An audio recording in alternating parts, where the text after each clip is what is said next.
예를 들어서 무슨 몇 개 자치단체가 우리 통합합시다 막 이런 데 있잖아요. 그동안에 이미 각 주민투표 같은 건 통합해서 통합한 데들도 있지 않습니까? 그렇죠? 그렇습니다. 그런 거는 그 원래 기존 법에도 그런 그 권한이 있었던 거죠? 일단은 이제 뭐 시끼리 한다든지 또는 시와 군이 통합한다든지 등에 대해서는 현재도 가능하고요. 그러니까요. 다만 절차가 있습니다. 주민투표를 해야 된다든지 예. 의회에 의결을 해야 되는 등이 있는데 이번 지방자치법 개정으로 하나 더 특별하게 만든 것이 뭐냐면 뭐예요? 특별지방자치단체입니다. 그래서 광역권이 예를 들어서 경남, 울산, 부산이 예. 일을 함께 해야 되는데 부울경 그러잖아요. 그렇습니다. 그걸 통합을 하면 오히려 그것이 효율적이 아닐 수가 있습니다. 그러니까 울산은 울산대로 있고 경남은 경남같이 그대로 있으면서 철도 등의 인프라를 함께 한다든지 또는 어떤 산업을 같이 운영한다면 훨씬 효율적인데 예. 그러려고 그러면 이 세 개 지역을 통합할 수 있는 기구가 있어야 되지 않겠습니까? 예. 그걸 특별지방자치단체라 그래서 이 세 개의 기구에 공통된 의회를 만들고 또 이 세 개 지역에 공통된 장을 만들어서 기관의 장을 만들어서 여러 가지 일들을 할 수 있는 것을 설계해 놨는데 이미 부울경에서는 이와 같이 초광역권 메가시티라 해서 예. 부산, 울산, 경남이 함께하는 특별지방자치단체 지원단을 만들었습니다. 내년 1월 달에 출범하게 되어 있는데요. 그것이 이제 가장 큰 의미를 갖는 것은 이 수도권 집중이 굉장히 심각하지 않습니까? 그렇죠. 그리고 수도권을 집중하지 않기 위해서는 지방이 잘 살아야 되고 국가 전체 균형 발전이 이루어져야 되는데 지역의 지방의 경쟁력을 키우는 방법이 뚜렷하게 있지 않습니다. 우선 덩치를 키우는 것도 하나의 그렇습니다. 방법이죠. 그걸 다 재정을 할 수가 없는데 좀 더 덩치를 키운다는 것은 그 산업에 있어서 효용을 발휘할 수가 있고 제가 말씀드린 대로 교통이라든지 통신이라든지 인프라를 함께하면 그동안은 서로가 경쟁을 했거든요. 맞아요. 어느 지역으로 가는 것 등에 대해서 서로 경쟁하면서 어떻게 보면 제잘깎기도 했는데 그렇죠. 이제는 그러지 말고 부울경이라는 하나의 통합된 광역권의 메가시티가 함께 여러 가지 것들을 추구하고 그리고 만들어 간다면 낫다라고 했을 때 이제는 통합만을 생각했던 것을 특별지방자치단체로 만들어서 기구도 그래요? 만들고 의회도 만드는 게 필요하다고 했는데요. 근데 잠깐만요. 그럼 이게 기존에 있었던 그런 시군구 통합 있지 않습니까? 그렇게 되면 통합된 예를 들어서 그 마산 창원이 합해갖고 창원된 거 아니에요? 맞죠? 그렇습니다. 그럼 그 창원이라는 이름 아래 옛날에는 마산시의회, 창원시의회 따로 있고 시장 따로 뽑던 걸 하나만 뽑잖아요. 그럼 지금 예로 드신 부울경 그냥 이름으로 써봅시다. 예를 들어서 부울경이 하나의 특별지방자치단체가 됐다. 그러면 부산시장 따로 안 뽑고 부울경시장 뽑아요? 어떻게 되는 제가 거예요? 말씀드린 대로 완벽하게 따로 다 뽑습니다. 그러니까 이전에 이제 마산, 창원 합쳤을 때는 하나로 완전히 통합되지 않았습니까? 그렇죠. 지금은 각자는 그대로 있습니다. 울산시장도 있고 부산시장도 있고 경남지사도 있고 예. 다만 함께 해야 될 일이 있지 않습니까? 협의회 회장 같은 거예요? 그렇습니다. 그런데 그게 좀 더 법적 기속력이 가지고 있는 거죠.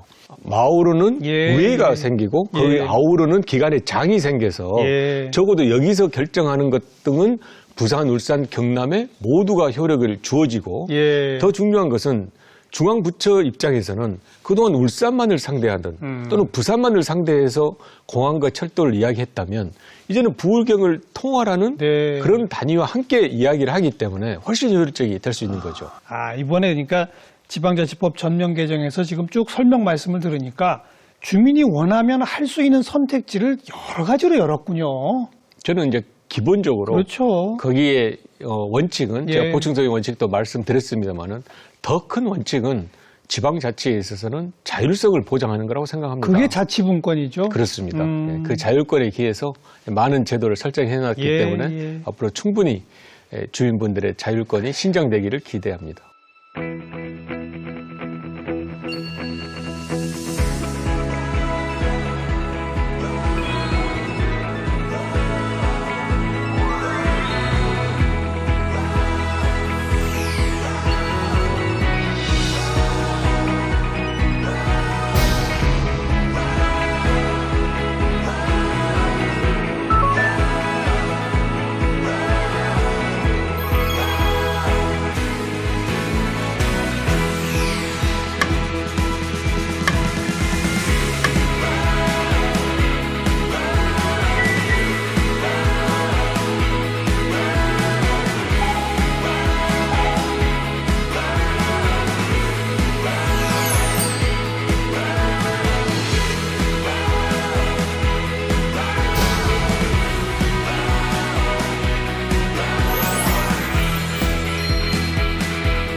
조례를 발안하는 것뿐만 아니라 시군 통합도 결정할 수 있고 뭐 부울경 합치는 것도 한번 생각해 볼 수 있고 모든 권한을 좀 풀었다. 그렇습니다. 지금까지 다 칸막이 있던 걸 없앴다. 그렇습니다. 이제 좀 이해가 됩니다. 네. 그래서 저희들이 32년 만에 전면 개정, 알겠습니다. 그리고 자치분권 2.0 이렇게 이야기를 하고 굉장히 있습니다. 큰 거네요. 설명 들으니까. 이 지방자치법과는 조금 떨어지지만 또 획기적인 게 자치경찰제가 도입되잖아요. 그렇습니다. 이미 도입됐나요? 그러니까 지난 7월에 도입이 돼서 시행을 하고 있습니다. 아, 이미 시행되고 예, 있죠? 전국적으로 자치경찰위원회 다 구성이 되어 있고요. 네. 이거는 우리 일반 국민들이 피부에 느끼는 변화가 어떤 겁니까? 예를 들면. 일단은 이제 저희들이 설명할 때는 자치행정과 치안행정의 결합이라고 이야기를 합니다. 먼저 이제 제도를 만든 이유는 지금 경찰이 단일화하게 있던 것을 예. 국가경찰이라고 하고요. 또 하나는 자치경찰을 만들고 또 하나가 수사경찰이라 해서 예. 이 부분도 이제 많이 안 알려져 있습니다만은 수사의 독립성을 좀 보장할 수 있는 그렇죠. 수사경찰을 만들었고 그 미국의 FBI 같은. 그렇습니다. 그런 수사경찰을 만들어서 이 수사의 영역에 대해서는 적어도 경찰청장이라 하더라도 예. 또는 누구라 하더라도 관여하지 않게 독립성을 보장하는 게 있고요. 일단은 자치경찰이 큰데 이 자치경찰의 가장 큰 의미는 시도에서 자치경찰위원회를 만들어서 그걸 예. 운영하게 되어 있습니다. 예. 그러니까 자치경찰위원회가 조직에 대한 거든 예산에 대한 거든 앞으로 다 시도의 관할 하에 있는 시도에서 구성하게 되어 있는 그렇죠. 자치경찰위원회가 이 자치경찰 그러니까 예를 들어서 생활에 대한 거라든지 예. 또 아동 청소년에 대한 거라든지 주민분들하고 굉장히 밀접성이 있는 경찰의 영역 중에 하나를 예. 자치경찰이라는 틀에서 이렇게 시행하게 됐다라고 말씀을 드릴 수가 생활, 있습니다. 아동, 청소년, 교통까지 교통까지 포함입니다. 포함되죠? 그렇습니다. 그러니까 그동안 이제 주민을 통제하는 경찰이 아니라 주민에게 서비스하는 경찰, 그게 주로 자치경찰의 영역이 되는 거죠? 그렇습니다. 그래서 제가 아직까지는 큰 무슨 변화가 각 지자체에서 벌어진 바가 없기 때문에 그런데 이게 하나하나 변화가 생기면 아마 금방 우리 국민들이 이해할 것 같아요. 그렇습니다. 사실은 이제 시행한 지가 얼마 안 됐고요. 예, 그런 예. 의미에서 체감을 못 하지만 앞으로 국민분들께서 이게 필요하다고 생각을 하실 것 같은데 알겠습니다. 예를 들면 예. 지금까지 이제 주치자를 이렇게 관리하는 게 쉽지 않았습니다. 네. 지구대나 파출소에 이제 취하신 분들을 이렇게 모셔오면 경찰 업무에 지장도 받고 또 이후의 상황을 관리하기 굉장히 힘들었었는데 이 주치자 분들을 병원으로 인계 인수하는 것을 만들었습니다. 이게 이제 시도에 그게 그동안은 안 됐어요? 잘 안 됐죠. 왜냐하면 따로 병원과 업무 협약도 맺어야 되고 또 병원의 관리 인원을 어떻게 해야 되고 등등을 해야 될 일이 많기 때문에 당장은 지구대 파출소에 술 취하신 분들을 이렇게 모셨는데 그걸 자치경찰에서는 자연스럽게 예. 그리고 일상적으로 자치행정과 결합이 되어 있기 때문에 예. 그분들을 병원에 인수인계해서 당장의 관리뿐만이 아니고 이후에 쭉 이렇게 이 생활할 수 있게 또 여유를 가지고 뭐 귀가한다든지 등의 알겠습니다. 조치를 잘 취할 수 있게 했는데 이런 몇 가지 것 등이 앞으로 실시하고 있고 또 실시하려고 예정되어 있는 몇 가지 것 등이 자치경찰의 장점을 발휘하게 되면 주민분들께서 체감하고 그렇죠. 필요하다고 생각하실 것 같습니다. 뭐 이름하여 지방자치 2.0 시대라는 표현까지 쓸 만큼의 큰 변화인데 제가 듣기에는 근데 재정 권한을 넘기는 거는 빠져있네요. 그렇지는 않고요. 주민자치 포함해서 자치분권이 완성을 하기 위해서는 예. 재정이 뒷받침돼야 됩니다. 그러니까요. 그 자율성이라는 게 재정 없이 어떻게 자율적으로 할 수 있겠습니까? 그런 면에서 문재인 정부에서는 재정분권을 추진을 했습니다. 1단계 재정분권이 2019년에 완성됐고요.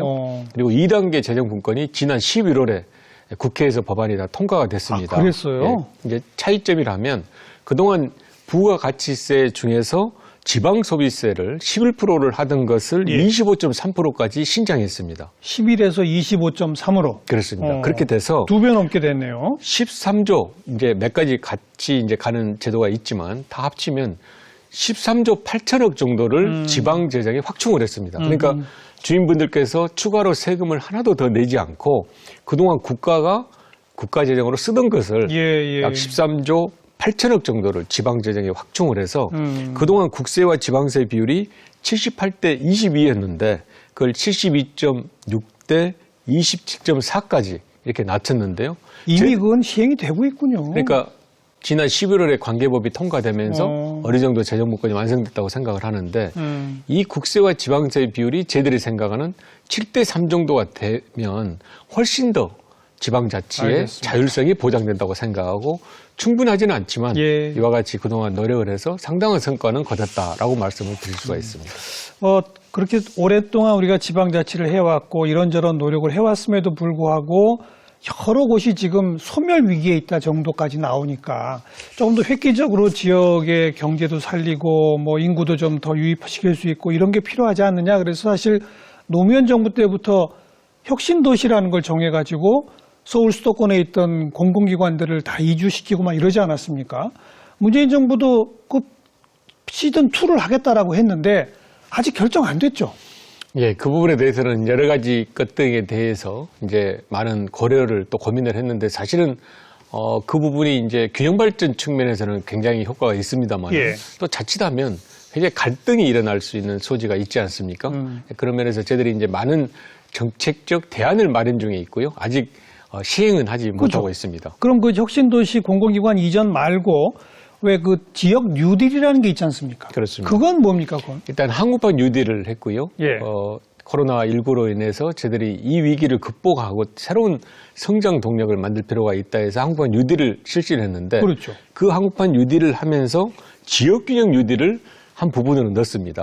저도 지역이 중심이 되고 또 지역에서 제안하고 지역에서 실천될 수 있는 뉴딜이 돼야 된다 해서 지역균형 뉴딜을 했는데 한국판 뉴딜 전체가 5년간 약 160조 정도를 투자하게 되어 있는데 지역균형 뉴딜을 그중에 75조, 그러니까 약 47% 정도를 지역균형 뉴딜에 투자하게 되어 있고요. 그렇게 많아요? 내년 예산 같은 경우에도 13조 1천억 정도를 지역균형 뉴딜에 투자하는 것으로 예정되어 있고 실제 예를 들면 구체적으로 어떤 것들이 있습니까? 이제 울산 같으면 자동차 조선이 굉장히 발달되어 있지 않습니까?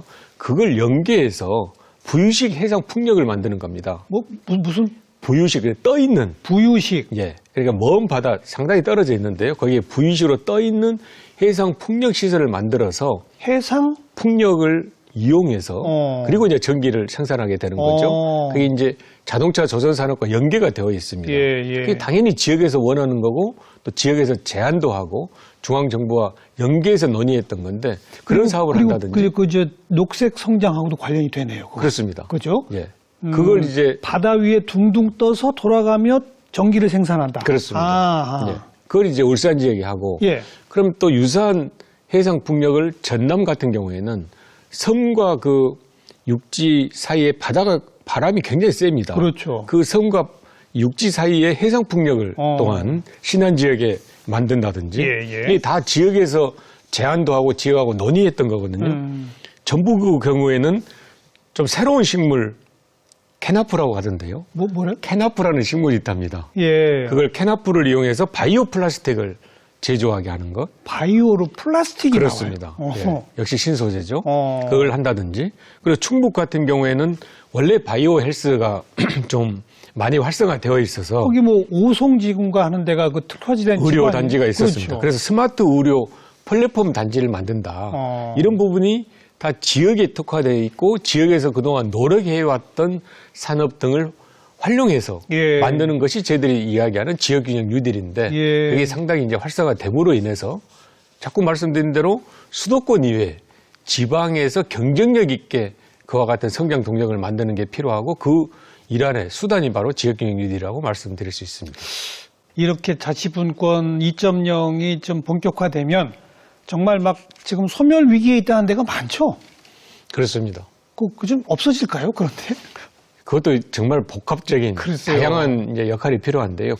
인구 감소 지역이라고 저희들이 명명을 했습니다만 지금까지는 인구 감소 지역이 어디냐라는 것에 대한 정확한 지수가 없었습니다.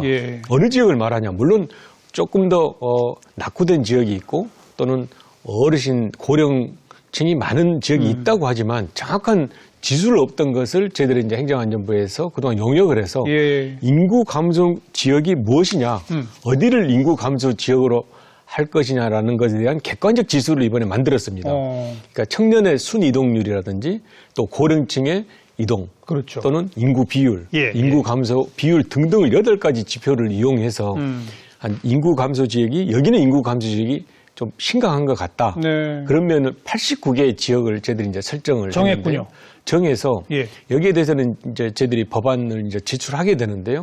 이런 인구 감소 지역에 대해서는 내년부터 1조 정도의 예산이 투여가 됩니다. 거기에 여러 가지 활동 또는 사업을 할 수 있는 1조 정도 예산을 당장을 투여하고 2조 6천억 정도의 국가가 보조하는 사업에 대해서는 이 인구 감소 지역에 여러 가지 인센티브를 줘서 국가 보조 사업을 잘 활용할 수 있게 하는 거고요.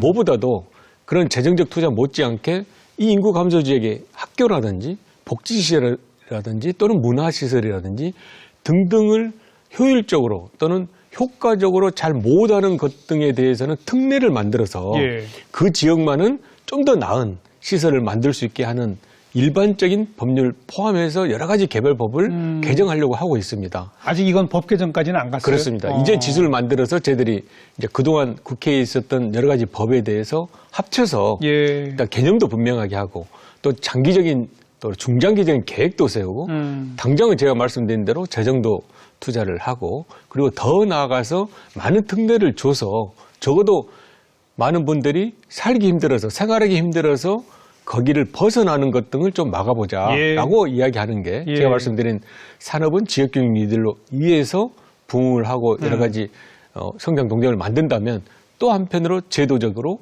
재정적인 직접적인 이와 같이 특례와 특혜를 만드는 것 등을 해서 적어도 국가 전체가 또 국토 전체가 좀 골고루 잘 사는 것을 만들려고 노력하고 있습니다. 인구 감소 지역에 대해서는 또 특별한 대책으로 새로운 법 개정까지 추진하고 있다. 그렇습니다. 학교만 하나 변하니까 사람들이 다 떠나다가 다시 몰려든다잖아요. 그렇습니다. 이런 지원이 필요한 거죠. 그렇습니다. 이거 역시도 저희들이 이제 당장에 큰 액수는 아니라 할 수도 있을지 모르지만 1조를 10년간 이렇게 투자하게 되어 있거든요. 인구 감소 지역의 부흥을 위해서, 그 활성화를 위해서만 이 돈을 반드시 쓰게 되어 있는데 그거 역시도 지역의 자율성을 존중하려고 합니다. 알겠습니다. 그러니까 중앙에서 결정을 하는 게 아니라 지역에서 필요한 사업을 이야기하면 거기에 따라서 재정이 투여될 수 있도록 이렇게 설계할 예정을 갖고 있습니다.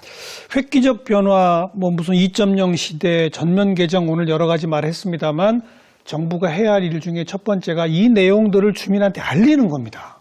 지금 너무 몰라요. 오늘도 이제 그래서 제가 모신 거 아니겠습니까? 홍보를 좀 적극적으로 하셔야 될 것 같은데요. 네. 국민분들께 적극적으로 알리도록 하겠습니다. 특히 이제 내년부터 시행이 되니까 지금부터 열심히 좀 홍보를 하셔야 될 것 같습니다. 네, 그렇게 하겠습니다. 장관으로서 앞으로 하실 계획 어떤 걸 좀 목표로 삼고 계십니까? 일단은 문재인 정부가 그동안 국정과제로 설정했던 게 행정안전부에 부여된 게 있습니다. 전자정부라든지 또 정부 혁신에 대한 노력 계속 돼야 되고요. 또 재정분권을 포함한 자치분권 완성을 해야 되고요. 국가 균형 발전을 위해서 계속적인 노력 필요합니다. 이런 모든 것이 문재인 정부 말기까지 마지막까지 다 노력해야 될 일이어서 그걸 제가 그동안 해왔듯이 또 열심히 해야 된다고 생각하고요. 더 중요한 것 중에 하나는 국민분들께서 지금 기대하고 소망하는 게 단계적 일상회복입니다. 코로나. 그렇습니다. 적어도 코로나19로 인해서 최소한의 방역수칙은 지켜나가되 일상적으로 해왔던 그러니까 좀 여행을 다닌다든지 모임을 한다든지 더 중요한 생업을 할 수 있는 그 정도의 여건을 만드는 위한 그런 노력 계속해서 반드시 국민분들에게 일상을 회복시켜 드리도록 하겠습니다. 하실 일 참 많네요. 오늘 말씀하신 거 빠짐없이 해주시기 바랍니다. 네, 그렇게 하겠습니다. 오늘 귀한 말씀 잘 들었습니다. 고맙습니다. 고맙습니다.